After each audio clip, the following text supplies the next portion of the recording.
How's it going? How's it going? Happy Thursday. Welcome to Change the Lives, hosted by yours truly, Deonte Burden. Got an awesome show planned for you guys tonight. Tonight we'll be discussing how to look for business opportunities, and I'm gonna come back around and explain to everybody how I came around to coming up to with the topic for tonight's show. But it's gonna be a great show planned for you guys.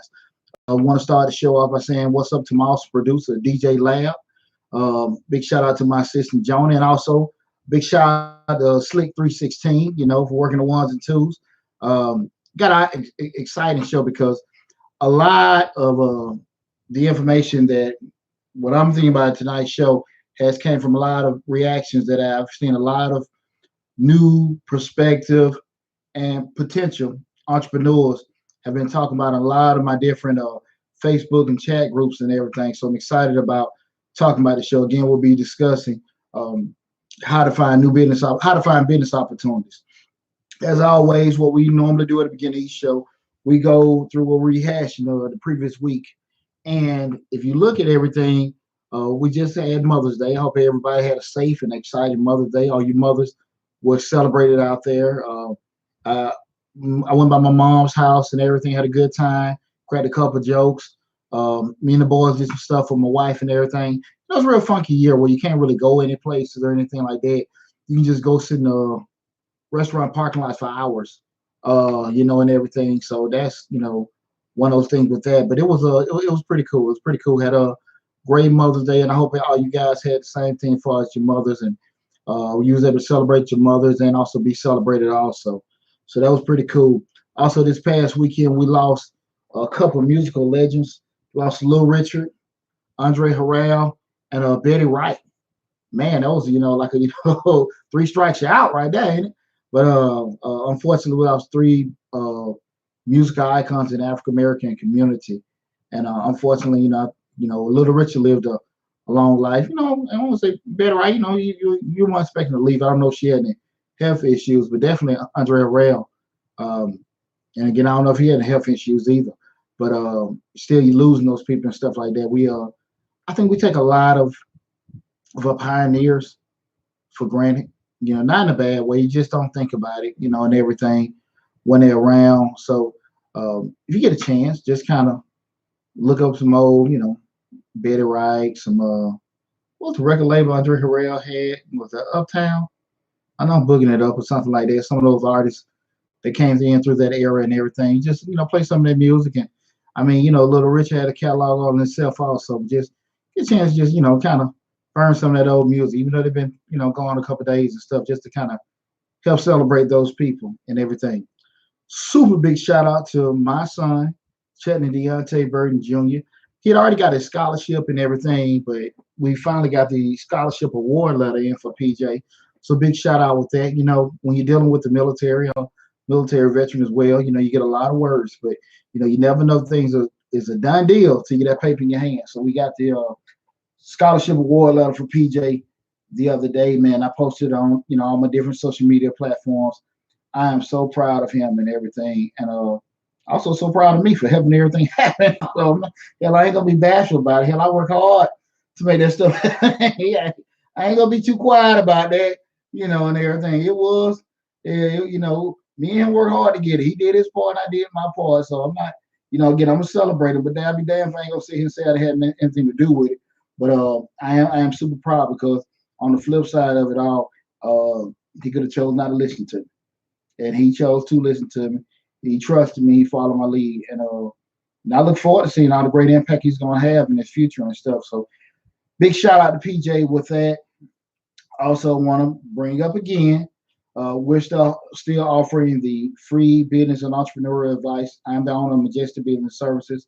We are a business service firm, pretty much a one-stop shop for small business. Where we do bookkeeping, tax prep, payroll, consulting, all your business startup services. And since the beginning of April, I have been offering free 10-minute sessions every Monday, Wednesday, and Friday. I think from 8 to 9 a.m., 7 to 8 p.m. Eastern Standard Time. We're offering free 10-minute sessions. I just want to, again, as always, bring that up again. Take advantage of it. You reach out to me and ask a question, and it's there. Take advantage of it. I have over 25 years financial service experience, been entrepreneur business on over 20 years. And I just want, again, that was my gift to everybody to be able to take advantage of it. If it's something that needs to go more in depth in 10 minutes, book an appointment for that also. But those, as far as the free services, that's a free 10-minute session. People have been taking advantage of it. I will say that people have been taking advantage of it nowhere near in proportion as many as I thought I would, especially when you look at uh, the amount of people that are on the internet and different platforms asking for advice from people that I feel don't know any more than what they know. They may have been in maybe in a particular business or did some things a little different, but for the most part, as far as business structure, business development, they aren't too much, I think, further along than they are. So again, you're talking about somebody being in the financial service industry over 20 years and stuff, and accounting, finance expert, and everything. Mr. Short Dollar himself, and I'm giving that out free to people to take advantage of. So again, it's there. As always, all the links are below. So make sure you scroll down. If you have a question dealing with personal finance, business, entrepreneurship, take advantage of it. It's there.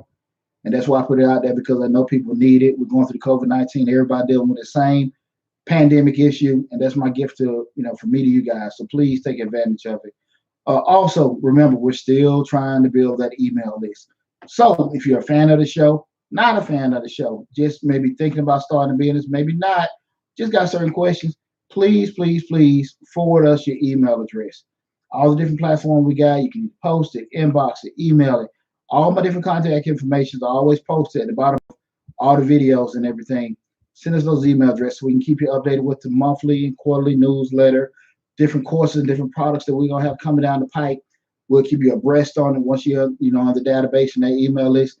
So remember, we're trying to build that email list. So please, please, please make sure that you're subscribing. If you're looking at us online on YouTube or anything like that, please make sure you like the video. Same thing with Facebook also. Just like the video. Feel free to leave comments. I want to have an open dialogue tonight, because I think today's show is going to be, it can be very interactive if we are participating in everything, because I know a lot of people have been chiming in with different things they want to do, because I see all the postings, in regards to, you want to start this business, you make $200 a week, $300 a day, $1,000 a month. Everybody tuning in by different things that you can do as far as a business owner, and you have all kind of people interested, inbox me, all kind of stuff.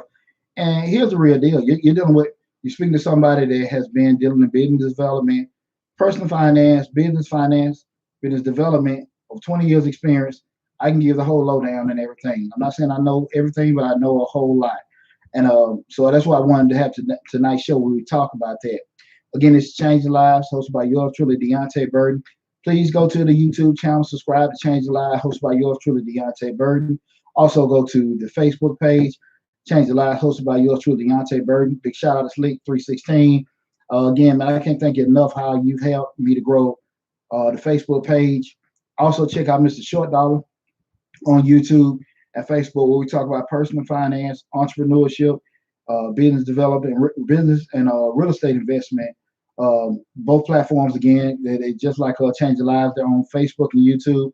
And also check out WDA Investments, which is my private equity firm, where we talk about, actually when you hear a lot of people talking about having things in the umbrella and picking, encasing all your businesses up together. I wouldn't necessarily say that's the best idea to do everything. But about 12 years ago, I started a holding acquisition company where we would meet people in different situations. I say not taking advantage of people, but helping people get out of bad spots, where dealing with people that are dealing with maybe situations like divorce, moving, death, bankruptcy, and helping them offload some of the assets that they had. And what we did with WDA, we would just we buy different assets, would be collectibles,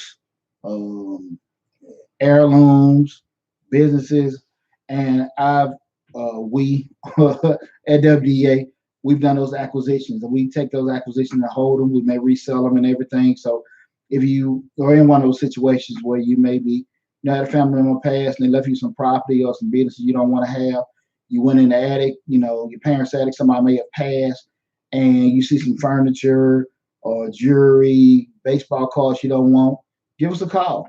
You see that, that business you've had for about 15, 20 years, you don't want to deal with it anymore. You're getting older, getting tired. You don't want your kids to mess it up. Give us a call. Again, our contact information is listed below. I'll also be keep bringing up the phone numbers for the different businesses and everything. But please, go to the web pages, the YouTube channels, the Facebook pages, all links below. So again, that's Majestic Business Services. That I own, or sorry, go back to Changing Lives. Subscribe to the YouTube channel, and also Mr. Short Dog. With tonight's show, again, getting back on track. Again, we're going to be discussing how to look for business opportunities. Shout out to Crown Royal. The thing what had me thinking about this, I was going through one of my Facebook pages, and a person put a post up about, it was talking about black businesses, and what started the conversation up, the person said, I could tell they probably listened to maybe somebody else talking, because they had, I get that point. They were saying, why would you list yourself as a black-owned business? Why not just list yourself as a business if you're a true business owner? And everybody was chiming in different reasons. A lot of them were looking at it in support of saying you're a black-owned business, maybe something to be negative about. And I seen someone read through all the comments, and I remember one comment in particular saying that what Asians, somebody said that Asians and Indians don't list that they're Indian-owned or Asian-owned businesses. They do it. They just do it. And another person was posting that they support each other. That's why they don't have to do it. It was just all over the place. White saying this is not white-owned. And I actually, even with my promos, I had because I ran ads for this show. I had a white gentleman tune in, just talking, promoting the show. He actually asked if somebody had listed their business as a white-owned business, it will be labeled as racist. So why would you do that? We're going to get to that also. So all these people back and forth were, talking about, it's not business-wise to do that. Some were saying it's right to do it. And that just spurned the whole idea for doing this show. And what I wanted to say here, just kind of before we go into depth of everything, because I want to talk about this discussion, and then I'm going to end the show up where we're going to talk about specifically how to go about looking for business opportunities. And that could be either starting your business, that could be acquiring a business, that could be, just say if you want to leave purchase. When I say acquire, that may be an acquisition from an individual. They may be buying a franchise. Just some basic things that you can kind of look for in terms of if you want to start a business up, just looking for business opportunities and everything, and just to have that kind of lens, because I think so many people right now with the COVID going on, or being in the pandemic, people have a different sense of urgency in regards to, do I want to start a business or not? I don't know if my job gonna call me back. You see all kind of people now, and it's pretty cool because you got people now, they're baking cakes, they selling cookies, they fixing brakes, they painting, all the kind of people that have had all these skills before, but because they may have been logged in with, doing their job or whatever, may not be probably comfortable. But now you see them like, hey, moving. Hey, look, man, I can do this. I can fix on computers. I can put a deck together. I can paint. Now they're pushing these skill sets that they have, to make money. And some of them are actually getting money doing it. So now the light going off, I can actually start a business. The problem coming up with that is that, well, not to say problem, the dilemma is that they don't actually know anything about business. So now you go to what's easiest, go on Facebook, go on Instagram, text around, talk to people. Hey, how do you do this? How do you set up this? How do you set up that? And people are actually giving advice. What's the one that say is bad advice, but they're giving their story. And the problem that comes up a lot of times, people aren't necessarily legitimate businesses themselves. I see a lot of people posting, go on the Secretary of State's website and do this yourself. You can do it yourself, but you may be starting a particular business that may not be the best for you. You may not need an LLC. You may need a C Corp. You may need an S Corp. You may just probably want to stay as a sole proprietorship. You may not be that business may not be able to happen, particularly where you stay at because of zoning restrictions. And you need to speak with a professional to tell you that. I mean, it's the reason why people go to accounting school, people go to law school, people go to architectural school. I mean, they have skill sets. And of course, you can go on Google and get basic information, but that's what you're going to get basic. You're not necessarily going to get specialized. And when you start talking about moving forward with a business and everything like that, you need to get specialized information.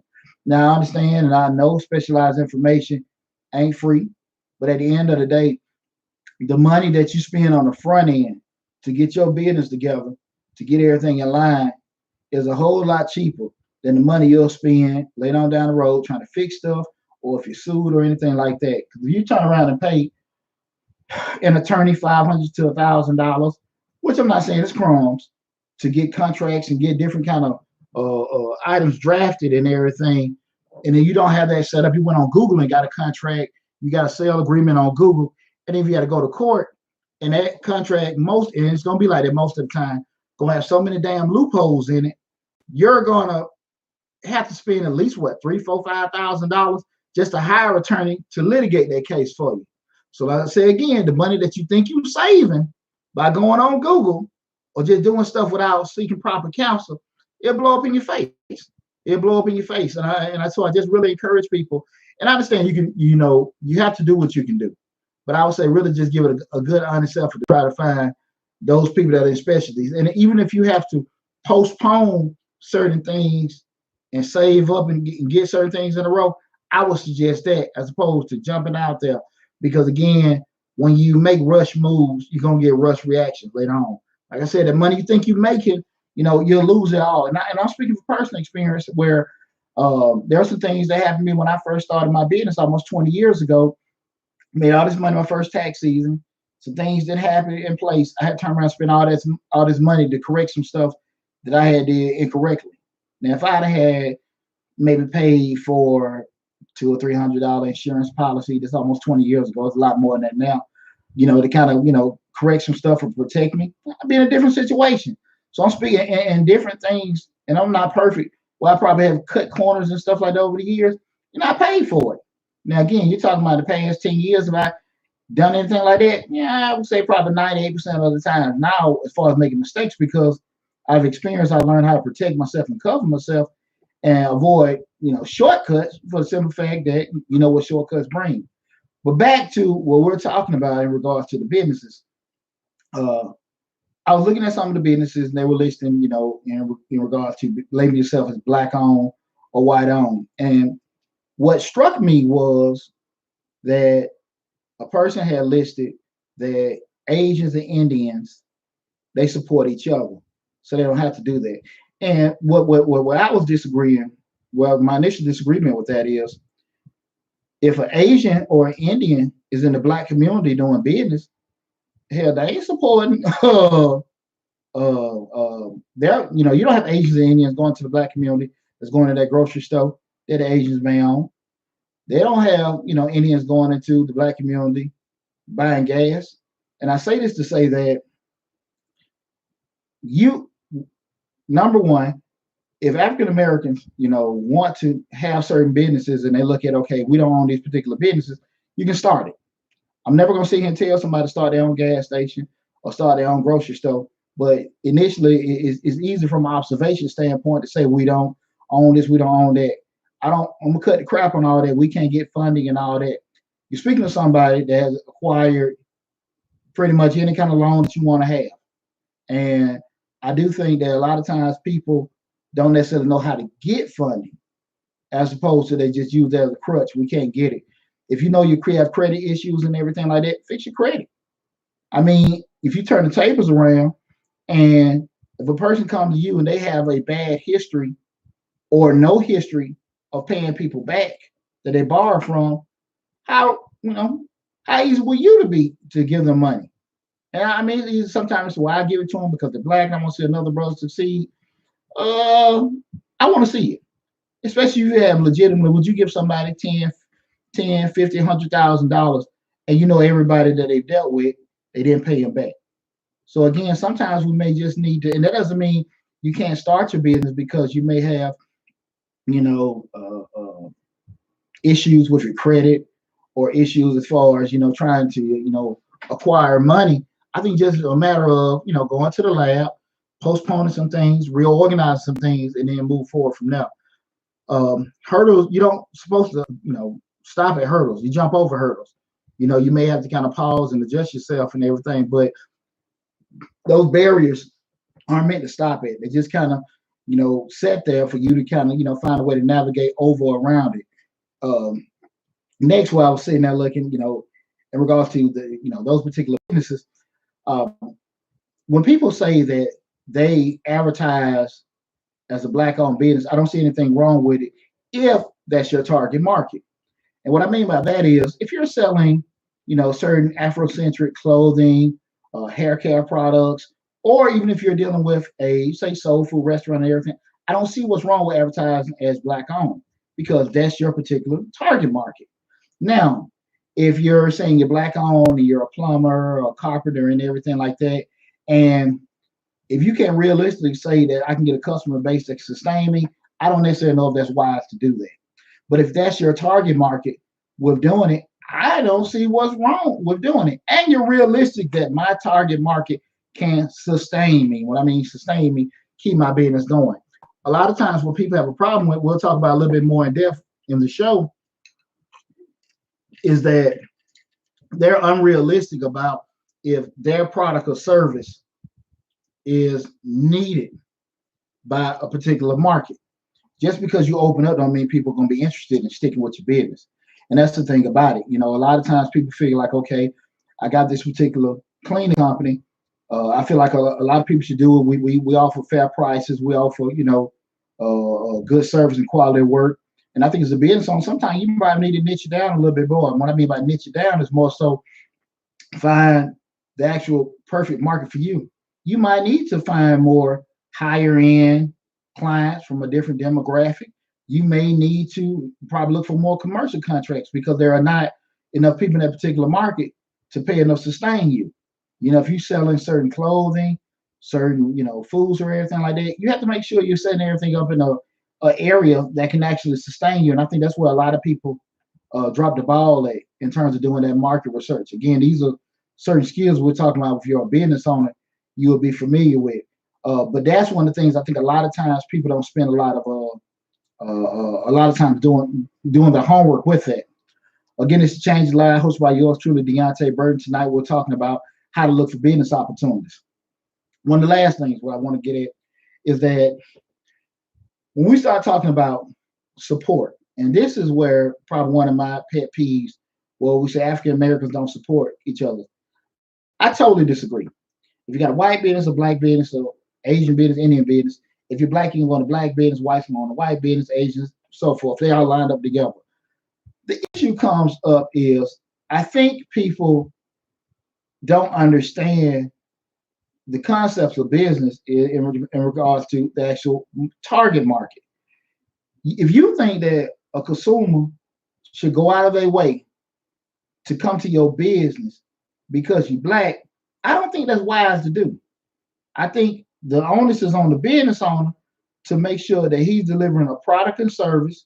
He's looking for a proper location that he can thrive in, regardless if it's black, white, blue, green, or yellow. Because if you're a business person, you're a business person, and that's how your mind got to think.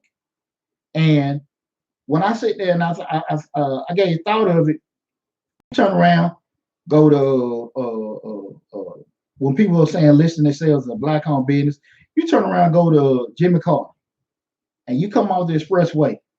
Hey, you think you in damn South Korea?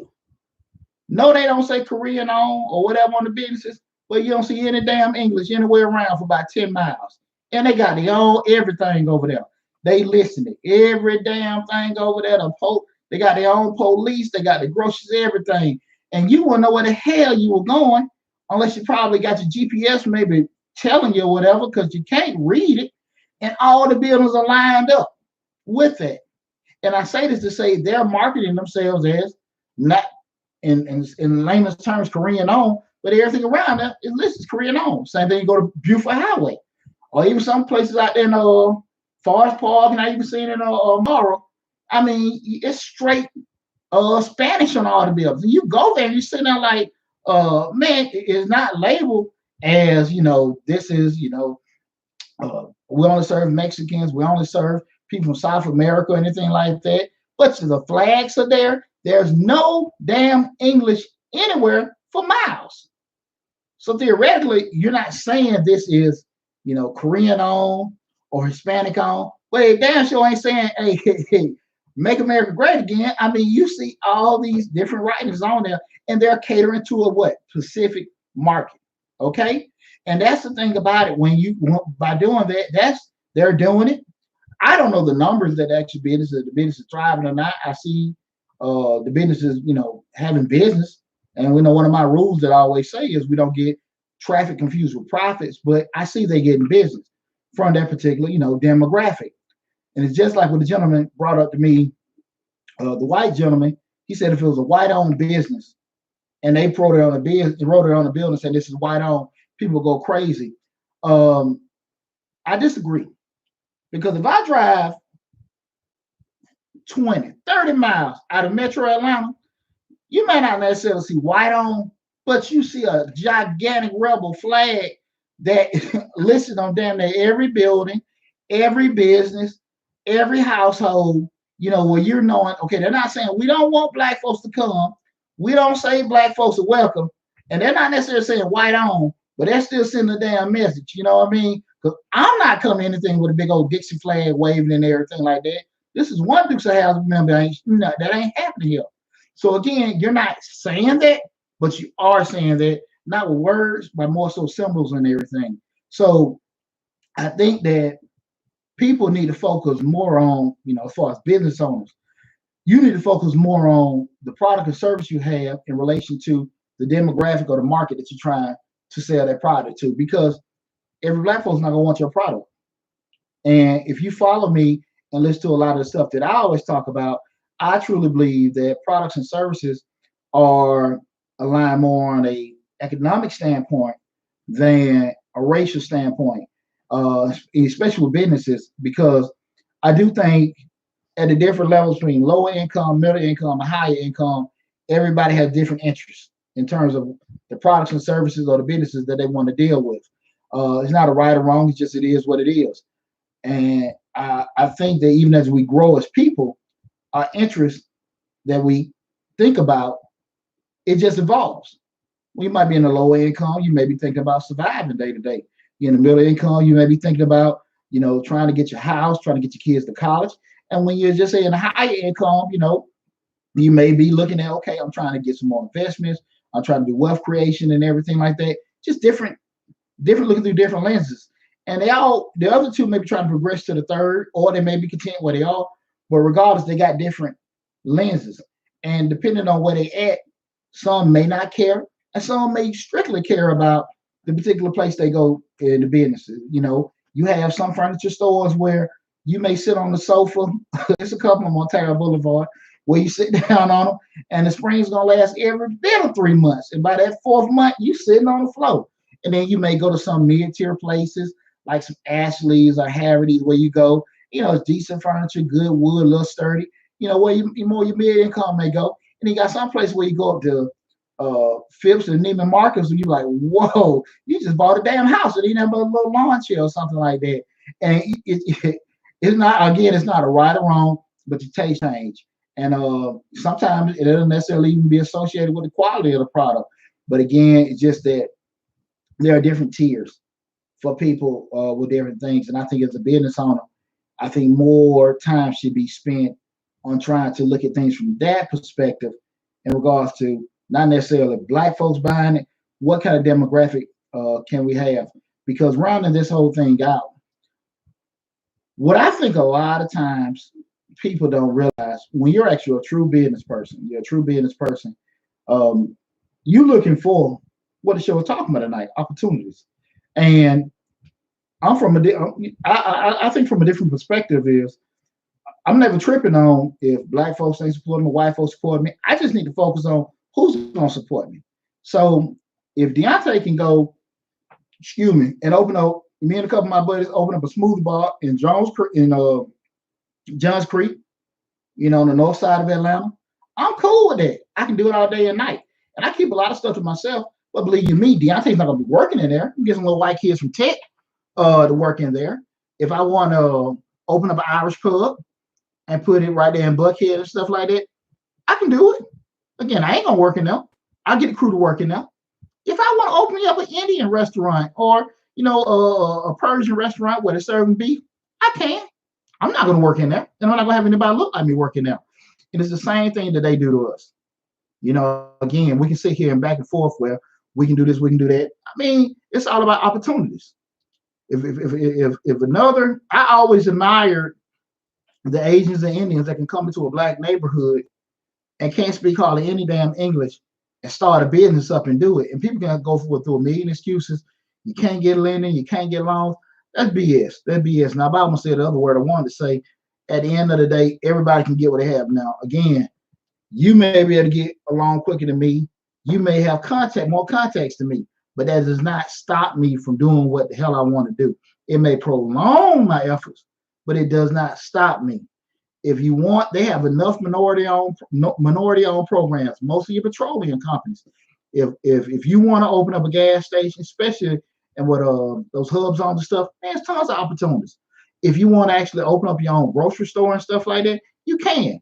If you want to open up your own hair store and everything like that, you can. Now, I think the problem come up is I don't think a lot of times people actually, quote unquote, business people, they're realistic about the money that they're going to make with doing that. I've been a salon owner 13 years. It's not a lucrative business if you're not doing it a certain way. This is more commission based. You're dealing with a high clientele or certain things. It can be pretty lucrative. Or if you're a high-end stylist, but even with that said, high-end also brings in what? High-end cost operations. So still, the number that falls out the bottom may be the same number that can fall out if you was in, more of a lower tier location. I don't know. But I say this to say that a lot of times people think that a lot of businesses are doing a lot more than what they are as far as from a profitability standpoint. That's not necessarily the case. Some of the things that you probably think are the most lower end, probably making the most money. I met a brother, I never forget, I had a client about 15 years ago. Man, he had a valet company. And he was making all kinds of, probably, I think about 1,000% profit, because the only cost he had was one person managing and a liability insurance. He had 5 locations. He had these college kids doing the parking the cars and they kept their tip money. It was ridiculous the kind of money he was making. There's no way in the hell I'd have thought that a valet company would be making that kind of money and everything. Not that I'm knocking it. I just didn't realize the kind of money that he was making. Fast forward, certain things like that, when we look at certain businesses, like, I don't necessarily do that. And you'd be amazed with some of the money they're making. And then some of the businesses that we see that are actually very busy, like some retail stores and everything like that, they don't really necessarily make the kind of money you think they have. Because again, when you start looking at the overhead in regards to especially retail space, just buying stock, and most definitely payroll, it really don't make a lot of money coming at the bottom, depending on what kind of store you got. Or if you actually set up with a national brand where they can kind of mitigate some of the, the losses with some of the other stores where everything kind of works out. That's what I think a lot of times a lot of people need to spend more time on, making themselves a more rounded business person. Again, pay for those people, those skill sets, pay for those people that knowledge, pay for those people that have experience with doing certain things. Again, it's great to be in those groups to talk about, about certain law things or accounting things and stuff like that, but definitely don't substitute that for the real thing. Do not substitute that for the real thing. Again, it's Change Your Life, hosted by yours truly, Deonte Burden. Please go to the YouTube channel, like, share, subscribe to the YouTube channel. Same thing with the Facebook page. Also check out Mr. Short Dollar, where we talk about personal finance, business development, real estate investing. Check us out on YouTube and Facebook as well, and everything. God, I'm forgetting something. Also, make sure you look out for those take advantage of those free business advice sessions that we're giving out right now. Also, submit those email addresses. Still trying to build an email list. If you send it to us, I appreciate it. We'll try to start getting everything out probably uh maybe a little bit after the beginning of June. But please be on the lookout for that. Just keep submitting those email addresses. But also subscribe to the channel and tell everybody about the show and about the channel, man. We've had phenomenal growth with the channel. And again, I want to thank Slick 316. She does a great job, help pushing people to see the channel and everything like that. I can't thank her enough. But most importantly, you guys for actually checking out information, submitting different questions to us and everything, and just the growing. We've had an awesome organic growth with the channels and the show and everything. So again, I appreciate all the support you guys have been giving me, and I can't say enough about it. Now we get into tonight's show. What I'm going to give you pretty much my blueprint on how to look for business opportunities. Okay. And we look at a business opportunity. You say, D, what's a business opportunity? And by definition, a business opportunity is a packaged investment that allows a buyer to start investment. Again, that's a packaged investment that allows a buyer to start a business. So in other words, that's something that you can acquire that will allow you to, start business endeavors. A lot of times people they throw it out there. Hey, I want this kind of business. I want to start this kind of thing. What's a good side business? And the problem that happens with a lot of that is they don't put too much thought into, are you a business person or can you do business? And it's a legitimate thing to overlook if you have never had any kind of business experience. A lot of people have hustled, and hustling is a more of a attitude than a way of conducting business. You can be hustling while you're in business, but I would never substitute one for the other and everything. I think a lot of times people get that confused, get them too confused and everything. So I think if people kind of start getting a little brainstorming about if they business material, they even really want to get into business, they'll be a little bit better off. And then we look at the other side of it, what we talked a lot about earlier in the show, marketing, where the action of business promoting and selling products or services, including market research and advertising. And that's pretty much just looking, when you talk about marketing, looking for different opportunities, finding out those opportunities can survive, thrive, and function in a particular area. The area can be, in a particular location. It can be in a particular platform. When I say location, it can be in a neighborhood. It can be a platform